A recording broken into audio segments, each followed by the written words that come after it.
na namin siya sinasaktan.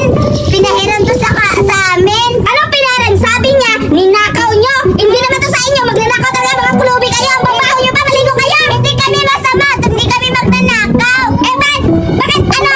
Sabi ni Juliana, kayo daw nagnakaw. Eh, pinahiram niya kami. Sabi niya, alis muna siya kasi kukuha siya ng tubig at pagkain. Ha? Anong akala nyo kay Juliana? Manuloko? Hindi niya ako lulukan kasi kaibigan ko yan.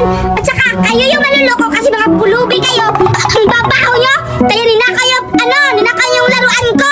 Kaya sinisiraan mo kami magkaibigan. Kaya umalis kayo dito.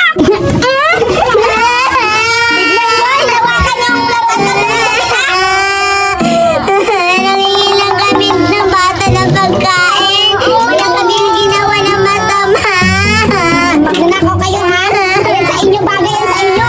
Kaya hinawakan niyo yung laruan ko. Dumi-dumi na, hindi ko na to laruan. Kasi ang dumi-dumi na to. Ayan, sa inyo na lang yan.